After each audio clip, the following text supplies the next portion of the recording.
Hello friends, हमारे आसपास कुछ ऐसे बहुउपयोगी पौधे पाए जाते हैं जो कि हमारी अन्य उपयोगिताओं को या ज़रूरतों को पूरा करने के अलावा हमारे देश की आर्थिकी को बढ़ाने में भी सहायक हैं।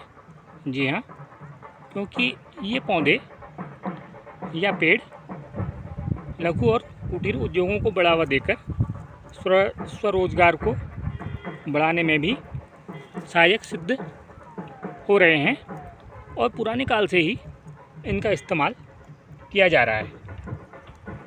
हेलो फ्रेंड्स, आप सभी का स्वागत है हर्बल माइंड में।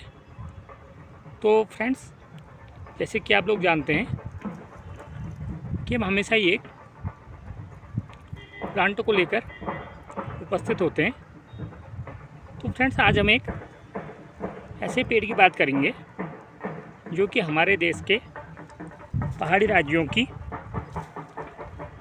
आर्थिकी या इकोनॉमी को सुधारने में भी सहायक सिद्ध हो रहा है, क्योंकि ये पौधा पुराने काल से ही मानव जीवन के लिए बहुत ही उपयोगी रहा है। तो फ्रेंड्स, आज हम बात करेंगे भीमल की। जी हाँ, भीमल, इसका साइंटिफिक नेम डिविया ऑप्टिवा है और ये फैमिली मालवेसी के अंतर्गत आता है। अगर हम बात करें इसके अन्य नामों की, तो उत्तराखंड की जो स्थानीय भाषा में है उसमें इसके प्रचलित नाम भीकू, भीमला, भीमुल और भीमल कहते हैं। ये बहुत ही उपयोगी पौधा है, क्योंकि पहला उपयोग अगर हम आपको इसका बताएं, इसका जो इस्तेमाल है पुराने काल से ही पशुओं या मवेशियों के लिए चारे के तौर पर किया जाता है और इसका चारा बहुत ही ताकतवर होता है, या हम ये कहें कि इसका चारा पोषक तत्वों से भरा हुआ रहता है। और ये विशेष पेड़ ऐसा है कि जिसकी पत्तियां शीतकाल में हमारे मवेशियों के लिए चारे का उत्पादन करती हैं। और इसके चारे को खिलाने की खासियत ये होती है कि इससे जो पशु दूध देते हैं तो उनके दूध की पैदावार तो बढ़ती ही है, साथ में जैसे कुछ पशु बीमार हो जाते हैं या जिनके स्वास्थ्य में गिरावट रहती है, तो उन्हें भी अगर इसको सुनिश्चित मात्रा में दिया जाए तो ये उनको बीमारी से उबरने में भी और उनके शरीर को ताकत देने का काम करता है। ये अभी आप ये छोटा ये पौधा देख रहे हैं भीमल का, क्योंकि इसके पेड़ आकार में बहुत बड़े भी होते हैं। और भीमल को उत्तराखंड, या हम कहें कि जो हमारे देश के पहाड़ी राज्य हैं उनके लिए वरदान कहा जाता है। इस पेड़ की पत्तियों की खासियत ये होती है कि इन पत्तियों पर पाले या जो ठंड मौसम होता है, ओले हैं या बर्फ़ है, उनका भी असर बहुत कम होता है और ये एक चारे के रूप में हमेशा ही इस्तेमाल किया जाता है। हिमालय की तलहटी में सदियों से भीमल की पतली टहनियों की छाल का इस्तेमाल नहाने में साबुन के तौर और कपड़े धोने के लिए होता रहा है। जो आप देख रहे हैं इसकी ये टहनियाँ पतली, तो इसी टाइप की जो पतली टहनियाँ इसकी ली जाती हैं साबुन के विकल्प के रूप में, और इनको कूटकर इनमें से एक स्राव निकलता है। तो वो जो स्राव है उसका ही इस्तेमाल नहाने और कपड़े धोने में पुराने काल से ही किया जा रहा है और ये एक हर्बल उत्पाद है। जी हाँ, इससे हमारे शरीर को न कोई नुकसान होता है, न ही कोई साइड इफ़ेक्ट होता है, क्योंकि ये बिना केमिकल का होता है। इसके अलावा हम इसकी विशेषता आपको बताएं, इसकी छाल में जो चिपचिपा पदार्थ पाया जाता है वो पानी में घुलकर झाग पैदा करता है और ये गजब के शैम्पू की तरह काम में लिया जाता रहा है।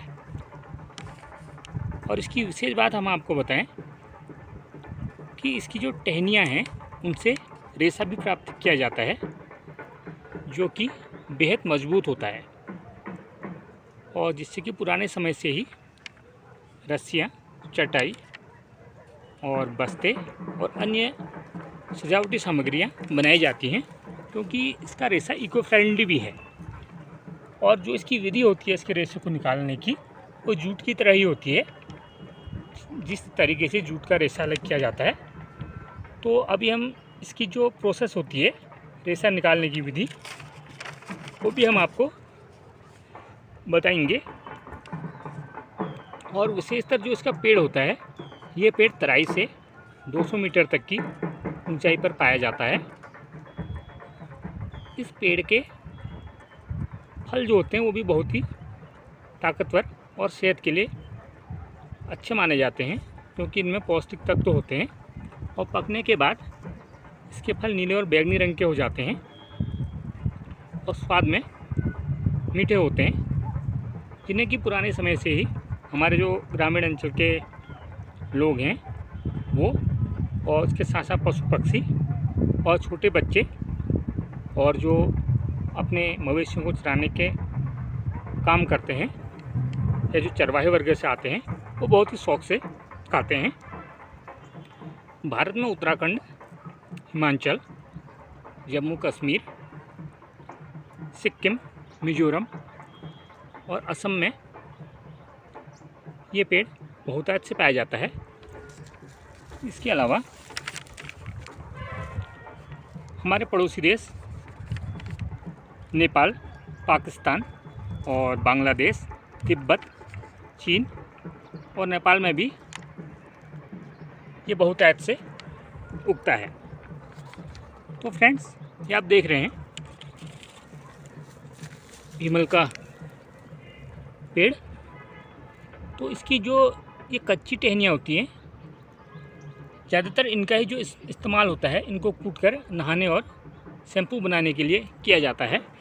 और अगर हम इसकी पत्तियों की बात करें तो आप ये देख रहे हैं, इसकी पत्तियाँ कुछ खुरदरी होती हैं और ये कुछ मोटी भी होती हैं, लेकिन ये जाड़े की ऋतु को सहन करने के लिए और जैसे कि हम बता चुके हैं मवेशियों के लिए उत्तम चारा हैं। तो फ्रेंड्स, ये पेड़ हरा भरा रहता है और अभी आप देख रहे हैं कि इसकी जो पत्तियां कटी फटी आपको नज़र आ रही हैं, तो इसमें पतझड़ का टाइम चल रहा है और अब बसंत ऋतु का आगमन हो चुका है। तो अब इसमें नई पत्तियां आती हैं, लेकिन अभी भी इसमें पुरानी पत्तियां बनी हुई हैं। और अब हम आपको बताते हैं कि इस पेड़ की जो टहनियाँ होती है, इनसे रेशा कैसे प्राप्त किया जाता है। और ये रेशा बहुत ही किफ़ायती होता है और जो हमारे देश में लघु और कुटीर उद्योग हैं, उनको बढ़ावा देने के लिए और विशेषकर जो हमारे पहाड़ी राज्य हैं उनमें आर्थिकी या आय को बढ़ाने के लिए ये बहुत ही कारगर हो रहा है। और भविष्य में भी इसमें बहुत ज़्यादा संभावनाएं हैं, क्योंकि जो अपना स्वरोजगार शुरू करना चाहते हैं, तो यह भी एक विकल्प हो सकता है कि आप इस पेड़ के रेशे का उत्पादन करें या इसके पेड़ के रेशे को प्रोसेस करके जो इससे जो उत्पाद बनेंगे उनको आप ऑनलाइन और ऑफलाइन जो हमारे बाज़ार हैं उनमें बेच सकते हैं और इनकी डिमांड भी बहुत ज़्यादा है। इसके साथ साथ फ्रेंड्स, जो भी हमारे सरकार की ओर से जो हमारे उत्तराखंड को या हमारे देश के पहाड़ी राज्यों को बचाने के लिए या उनके पर्यावरण को बचाने के लिए जो भी ठोस कदम उठाए जा रहे हैं, तो वो भी अब वक्त की ज़रूरत हो गए हैं, क्योंकि ये ग्लोबल वार्मिंग को देखते हुए ये भी हमारे पूरे विश्व के लिए ज़रूरी हो गया है कि हम पर्यावरण को बचाने में भी अपने स्तर से प्रयास करें और जो भी हमारे कदम उठाए जा रहे हैं वर्तमान में, तो उनका भी हम समर्थन करें। तो फ्रेंड्स, अब हम बताते हैं आपको इसको प्रोसेस करते हैं जब इससे रेशा निकालने की जो विधि है वो प्रोसेस कैसे होती है। तो फ्रेंड्स, जैसे आप ये देख रहे हैं, इसकी आपको हरी टहनियाँ दिखाई दे रही हैं। जब इन हरी टहनियों को सुखा लिया जाता है, जैसे कि जब इन पेड़ की छटाई की जाती है या कटाई होती है चारे के लिए, उनकी चारे के लिए पतली पतली जो टहनियाँ होती हैं उनको ही काटा जाता है, जिससे कि वो अगले वर्ष में फिर दोबारा चारे के लिए पेड़ का इस्तेमाल किया जा सके, क्योंकि इनमें फिर नई पत्तियाँ टहनियाँ निकल जाती हैं। तो इसकी जो टहनियाँ चारा अलग करने के बाद बचती हैं, तो वो कुछ इस प्रकार से होती हैं। देखिए, ये आप लोग देख रहे हैं, ये हम आपको दिखा रहे हैं। ये देखिए, ये हैं, ये सूख जाती हैं। इनको कुछ दिन सुखा लिया जाता है और सुखाने के बाद इन टहनियों से गट्ठर या बंडल बना लिए जाते हैं, जैसे कि आप लोग देख रहे हैं। ये तो अभी हमने कम टहनियाँ ली हैं, लेकिन इनसे बंडल बना लिया जाता है। बंडल बनाने के बाद इस बंडल को जो पानी के पोखर होते हैं या पानी से भरे हुए गड्ढे होते हैं, उनमें डालकर दबा दिया जाता है।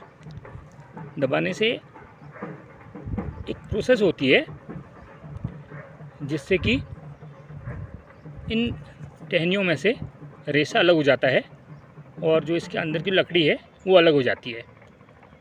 और जब इन बंडल को दबाया जाता है तो इनके ऊपर बाहर रख दिया जाता है, जिससे कि आसानी से ये पानी के अंदर या इनमें पानी बना रहे। और इसे रेशा अलग करने के बाद फिर जो लकड़ियाँ बचती हैं इसमें, वो एकदम सफ़ेद और साफ दिखाई देती हैं, जिनका इस्तेमाल ईंधन के तौर पर किया जाता है। तो फ्रेंड्स, आज आपने जाना कि पीमल के पेड़ की टहनियों का इस्तेमाल रेशा निकालने के लिए कैसे किया जाता है। तो फ्रेंड्स, अगर आपको हमारी वीडियो अच्छी लगे तो आप हमारी वीडियो को लाइक, शेयर और हमारे चैनल को सब्सक्राइब करें, जिससे कि ये रोचक जानकारी ज़्यादा से ज़्यादा लोगों तक पहुँचे और सभी लोग इसका लाभ ले पाएँ और हमारा हौसला भी बढ़े।